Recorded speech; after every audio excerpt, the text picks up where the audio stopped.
جوانوں میں آپ سے مخاطب ہوں، اللہ کو بوڑھے کی توبہ بھی پسند ہے، اللہ کو ہر ایک شخص کی توبہ پسند ہے، لیکن یہ بات ذہن میں رکھو کہ میرے اللہ کو جوان کی توبہ بہت زیادہ پسند ہے۔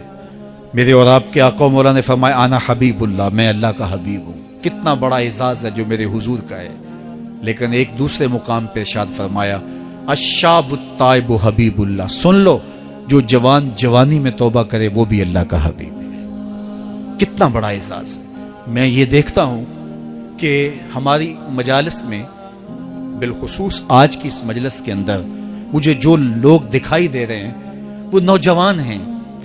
تو جوانی جنون کا شعبہ قرار دیا گیا ہے، شعبۃ من الجنون کہا گیا ہے، لیکن وہ جوان جس نے اپنی جوانی اللہ کی یاد میں گزاری، اللہ کے ذکر میں گزاری۔ جوانوں، عبادت کی لذت بھی جوانی میں ہے۔ اگرچہ جوانی مستانی ہوتی ہے، ذرا اس مستانی جوانی کو تہجد کے مصلے پہ لا کے دیکھو، کیا مستی چڑھتی ہے سجدوں کے اندر، کیا لطف ہے قیام کے اندر، کیا سکون ہے رکوع کے اندر۔ اس جوانی کو مالک کی چوکھٹ پہ لاؤ، پھر دیکھنا کہ یہ جوانی کتنی لذت آفریں ہوتی ہے، اور پھر اس جوانی کے بدلے میں اللہ تعالیٰ تمہیں کیا کیا عطا فرماتا ہے۔ وَرَجُلٌ قَلْبُهُ مُعَلَّقٌ بِالْمَسَاجِدِ، وہ آدمی جس کا دل مسجد کے ساتھ وابستہ ہوتا ہے، اللہ کے گھر کی تعمیر، اللہ کے گھر کی تزئین، اللہ کے گھر کی صفائی ستھرائی، اللہ کے گھر کی آباد کاری، اللہ کے گھر کی حاضری، یہ اس کی زندگی کا مشغلہ ہے۔ مسجد کے ساتھ وابستہ ہے، اس کو جنون ہے اللہ کا گھر خوبصورت ہو، اس کو جنون ہے اللہ کے گھر میں رونق ہو، اس کو جنون ہے کہ اللہ کے گھر میں صفائی ستھرائی ہو، پاکیزگی ہو، لوگوں کا آنا ہو، اور لوگوں کا مسجد سے ربط ہو، اور مسجد کی حفاظت اس نے اپنے ذمے لی ہوئی ہے، مسجد کے کام وہ غلاموں کی طرح کرتا ہے۔ سنو سنو، میرے حضور نے فرمایا قیامت کے دن اللہ اسے اپنے عرش کا ٹھنڈا سایہ عطا فرمائے گا۔ فرمایا کچھ لوگ مسجدوں کی میخیں ہوتی ہیں، جس طرح لکڑی میں کیل ٹھک جاتا ہے، وہ بھی مسجد میں یوں ٹھک جاتے ہیں، جب بھی تلاش کرو مسجد میں ملیں گے۔ فرمایا جب وہ بیمار پڑ جاتے ہیں، اللہ کے فرشتے ان کے گھر میں حال پوچھنے جاتے ہیں۔ یارو، جوانی کے ایام میں مسجدوں کے ساتھ اپنے آپ کو وابستہ کرو، مسجدوں کی صفائی بھی اپنے معمولات میں شامل کرو۔ جس طرح آپ اپنے معمولات بتاتے ہیں کہ ویکینڈ پہ میں یہ کرتا ہوں، روزانہ کی میری جو ہے وہ ترتیب یہ ہے، مہینے کے بعد ایک مرتبہ یہ تفصیلی کام کرتا ہوں، اپنی زندگی میں مہینے بعد، 8 دن بعد، یا جب آپ کو فرصت ہو، مسجد کی صفائی کا اپنے اوپر ذمہ لو۔ کسی بھی مسجد میں چلے جاؤ، اس کو صاف کرو۔ جب تم اللہ کے گھر کو دھو گے، اللہ تمہارے دل کو دھو دے گا، تمہارے دل کو اللہ پاک کر دے گا۔ تو یہ مسجدیں کعبۃ اللہ کی بیٹیاں ہیں۔ اللہ تعالیٰ نے مسجدوں کے ذریعے زینت دی ہے زمین کو، جس طرح آسمان ستاروں سے سجا ہوا ہے، زمینیں مسجدوں سے سجی ہوئی۔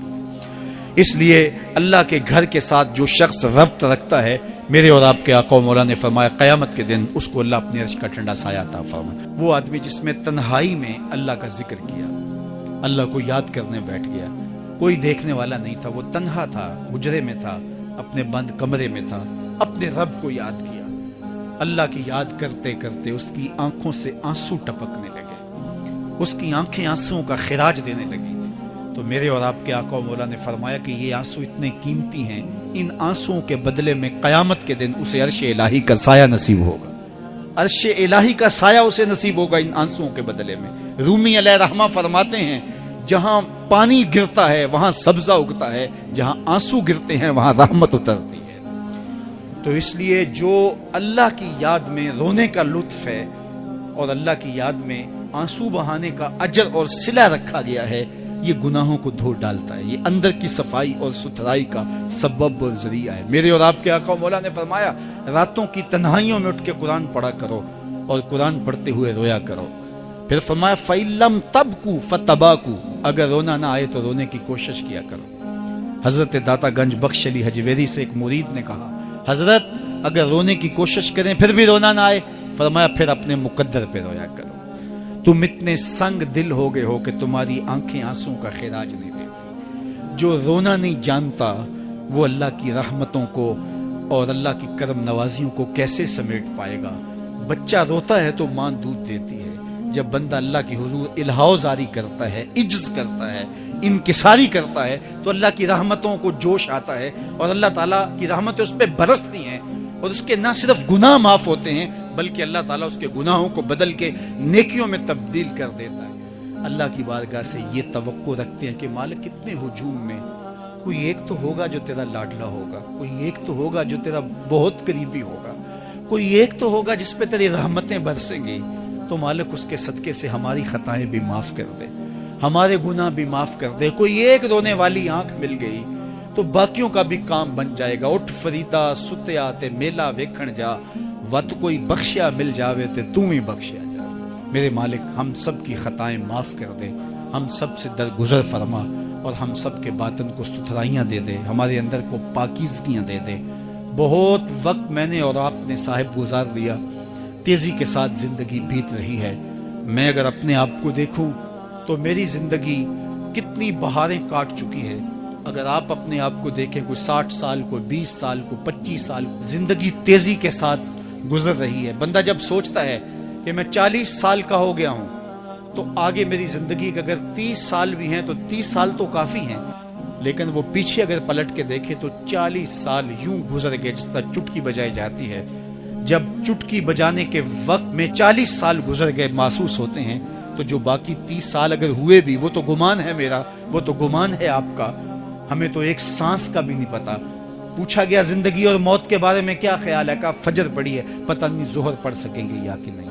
کہا اتنی لمبی امیدیں لگائے بیٹھے ہو، کہا ظہر پڑی ہے، پتہ نہیں عصر پڑھنے کا موقع نصیب ہوتا ہے کہ نہیں۔ کہا یہ بھی طول عمل ہے۔ ایک بولا عصر پڑی ہے، پتہ نہیں مغرب پڑھ سکیں گے یا کہ نہیں۔ کسی نے کہا ایک رکعت پڑی ہے، پتہ نہیں دوسری رکعت بھی پڑھنا نصیب ہوتی ہے یا نہیں۔ کہا یہ سب تمہارے منہوں کی باتیں ہیں، میں تو کہتا ہوں ایک طرف سلام پھیرا ہے، پتہ نہیں دوسری طرف سلام بھی پھیر سکیں گے یا کہ نہیں۔ کیا موت اتنی قریب نہیں ہے؟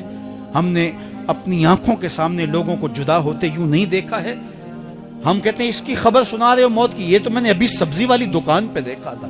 لیکن جب موت آتی ہے تو ایک لمحے کا تقدم اور تاخر نہیں ہوتا۔ تو صاحب آئیے اپنی زندگی کو اللہ اور اس کے رسول کی راہوں پہ ڈالیں۔ آج وقت ہے، آج موقع ہے، آج توبہ کا دروازہ کھلا ہے، کل سب کچھ نہیں ہوگا۔ آج اس کی رحمتیں آواز دے رہی ہیں، آج وقت ہے، وقت پر کافی ہے ایک قطرہ بھی آب خوش ہنگام کا، جل گیا جب کھیت برسا می تو پھر کس کام۔